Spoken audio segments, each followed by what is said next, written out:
Orang-orang itu selalu pengen lihat hasil instannya doang atau hasilnya gitu, tapi prosesnya nggak pernah dilihat. Mereka selalu lihat hasilnya yang indah-indahnya doang, tapi yang pahit-pahitnya nggak pernah dilihat. Menurut gua, salah satu alasan terbesar kenapa gua bisa mendapatkan 20 miliar pertama gua di usia yang cukup muda ya, 19 tahun, karena gua mulai lebih cepat gitu ya.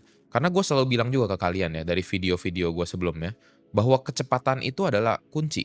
Kalian dapat outputnya bakal lebih cepat ya selama kalian belajar gila-gilaan, kerjanya gila-gilaan juga. Gue lihat juga banyak teman-teman gue yang masih santai-santai, main game terus, ya belajar juga enggak, gak cobain kerja, dan nggak pernah mikir masa depannya gimana.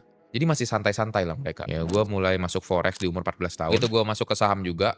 Waktu itu gue pas masih SMP lah ya, itu seudah COVID. Jadi gue tuh masuk saham tuh pas COVID sampai seudah COVID, itu gue masih di saham. Padahal kalau misalnya kalian bisa lebih early sedikit, ya itu kalian bisa grow jauh lebih gila. Ya jauh lebih cepat. Kenapa? Karena masih dikit orang yang benar-benar tahu lah tentang industrinya. Kalian harus bisa milih ya, industri mana yang benar-benar kalian suka dan yang kalian bisa kuasai ya. Tapi industri ini jangan yang udah benar-benar crowded.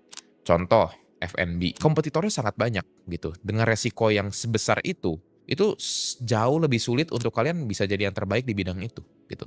Sedangkan contoh, AI ini belum terlalu gimana-gimana gitu. Ya udah mulai rame tapi masih early bisa gue bilang. Kalau kalian bisa masuk ke AI ataupun kripto gitu ya, duluan dibanding orang-orang lain, mungkin kalian bisa dapat upside yang jauh lebih besar dengan resiko yang jauh lebih kecil. Ke poin yang kedua ya, atau cara yang kedua, yaitu konsistensi dan juga disiplin. Itu menurut gua salah satu kunci kesuksesan gua. Kenapa? Karena ya kalau misalnya kita konsisten, contohnya gua masuk ke bidang finance ya, forex lah ya, gua awalnya forex, financial market di umur 14 tahun. Sampai sekarang gua selama 6 tahun gua masih menggeluti di bidang ini. Gua masih stay di kripto dan gua tetap edukasinya soal kripto mostly.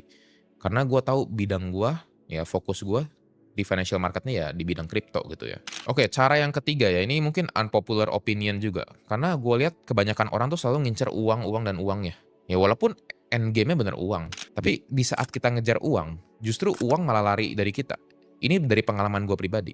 Jadi dibanding kalian fokus untuk cari uang ya, mending kalian fokus kembangin skillnya. Jadi menurut gue pribadi ya, uang itu ngikutin skill, bukan skill yang mengikuti uang. Kalau misalnya ya, misal gue dikasih langsung 1 triliun sekarang. Gue nggak tahu gue harus ngapain dengan uang itu. Karena skill gue belum nyampe sana. Sama seperti kalian ya. Misal kalian gue kasih 100 miliar gitu langsung. Kalian belum tentu tahu uang 100 miliar ini buat apa. Akhirnya kalian ngapain? Kalian beli rumah lah, kalian beli mobil lah, dan lain-lain. Kalian nggak tahu cara manage uang ini gimana. Jadi kalau saran dari gue pribadi ya, kalian mending fokus aja tajamin skill kalian ya. Dan juga fokus give value ya untuk orang lain.